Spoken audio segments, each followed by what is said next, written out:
In the name of the Creator, Redeemer, and Sustainer, Amen. Please be seated.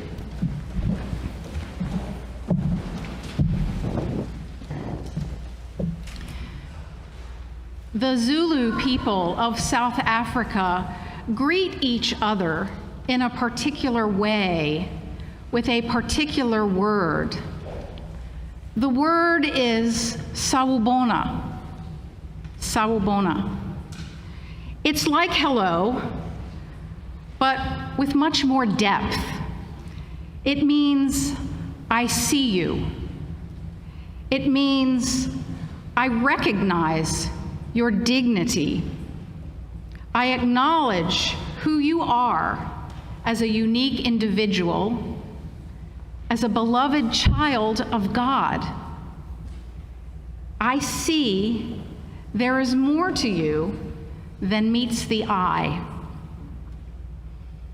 And the response is sikhona, which means, I am here. I see you. I am here. When compared to the standard and often rushed American greeting, you know it. Hi, how are you? Fine, thanks. And you? Good. We can see that our language of greeting leaves a lot to be desired. It doesn't really encourage us to see each other with much depth. Sawubona, I see you. Sikhona, I am here. And as God speaks to us in all languages, I imagine this to be the essence of the exchange between God and those God calls to lead and serve in so many different ways that God calls us. God says, I see you. Those God calls say, I am here, sometimes willingly, sometimes not willingly. Our lectionary has brought us to the wonderful Old Testament stories of the prophet Samuel, and specifically the critical time in Israel's history under the new leadership of kings. In 1 Samuel, we follow the tumultuous kingship of Saul, and then the subsequent rise to power of David, perhaps known as ancient Israel's greatest king, certainly not one without controversy or fault. The prophet Samuel is the link between these two kings. He was the one who anointed them on God's behalf. Samuel, if we remember, heard God's call when he was a tiny child at Shiloh, when he was ministering under the tutelage of the old blind man, Eli. And beginning at that time, we are told, as Samuel grew up, the Lord was with him. The Lord revealed himself to Samuel. And now we find Samuel is a grown man, a respected elder, one known as a seer, having learned a lot in his lifetime about what God says and what God sees. But that didn't always make Samuel's job any easier. You see, against his better judgment and his own prophecy about the dangers of appointing a king over Israel, Samuel reluctantly anointed Saul, who, if nothing else, at least looked the part. It was said, when Saul took his stand among the people, he was head and shoulders taller than any of them, a man they could literally look up to. But of course, looks alone can be deceiving. As it turned out, Saul's kingship was fraught with trouble, poor judgment, rash decisions, causing God to deliver these stunning words to Samuel: "I regret that I made Saul king."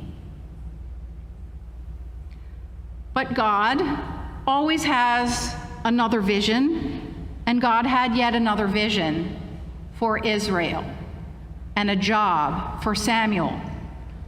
"I will send you to Jesse the Bethlehemite, for I have provided myself a king among his sons. I will show you what you will do, and you will anoint for me the one whom I name for you." Now, in those days, the firstborn male was the favored offspring for just about everything.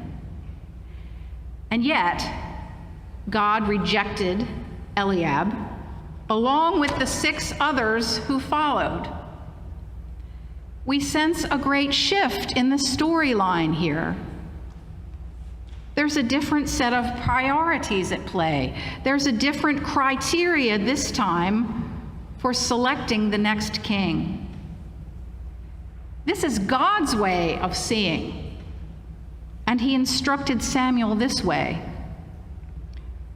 "Do not look upon the appearance of the height of his stature, for the Lord does not see as mortals see. They look on the outward appearance, but the Lord looks on the heart." Mortals look on the outer appearance. The Lord looks on the heart. Finally, the youngest of all the sons, David, was called in from tending the sheep. "Arise and anoint him, for this is the one." And it is said that the Spirit of the Lord came mightily upon David from that day forward. Now, friends, we too are given that Spirit of God through our baptism, and in our baptism, we promise to seek Christ in all persons and respect the dignity of all human beings. And since we are all made in God's image, how then might we also strive to recognize that image in each other, to more intentionally look on the hearts of others and not just on appearances? In essence, to see one another as God sees us. It's said that to be fully human is to be attentive. We are embodied spirits, and we are innately equipped to relate to each other both at a physical and spiritual level.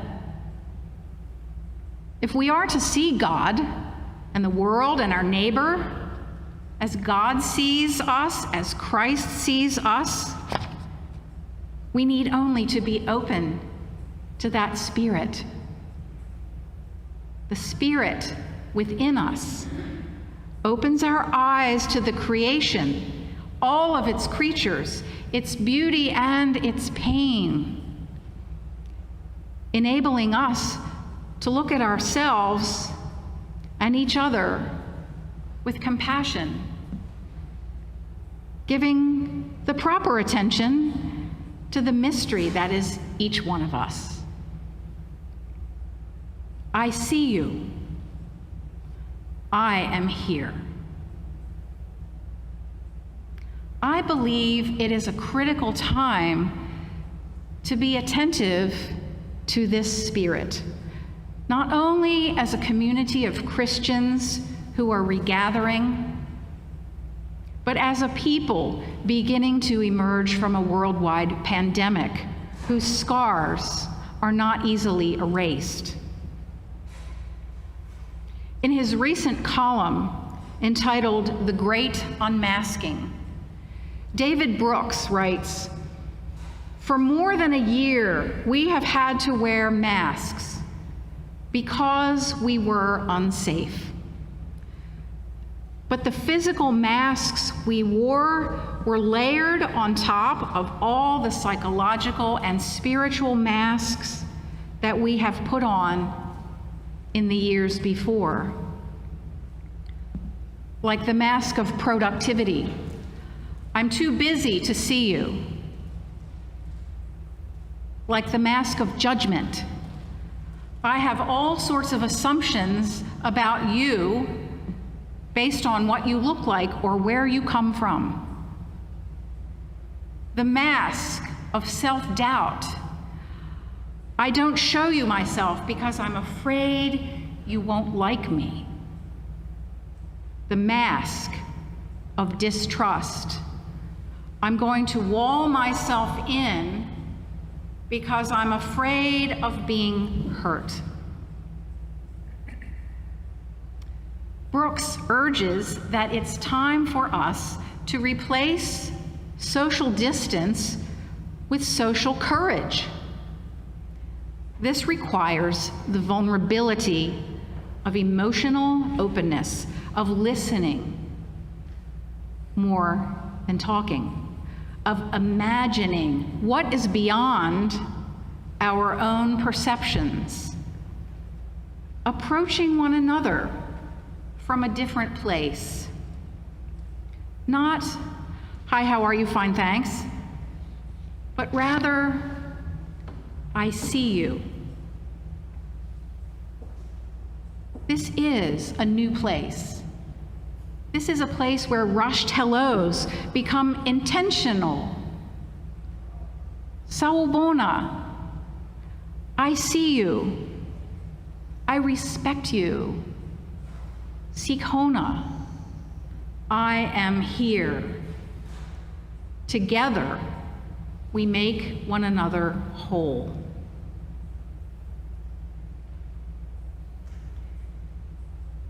Yesterday, I had the privilege of attending the ordination of Stuart Scarborough to the diaconate in the Episcopal Church. Stuart, who up until this past Friday was our Director of Facilities Operations here at St. John's. It was a lovely service in so many ways.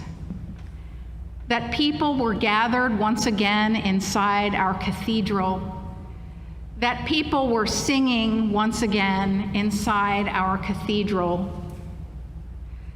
that people had come together to witness, to see the ordination of 3 people who heard God's call and whose communities also saw what God saw in each of them. Today, shortly, here in this service, we will commission a group of Stephen ministers who likewise have been seen deeply by God and this community. So let us take these 2 sacred events, an ordination of one among us, the commissioning of ones among us, to help us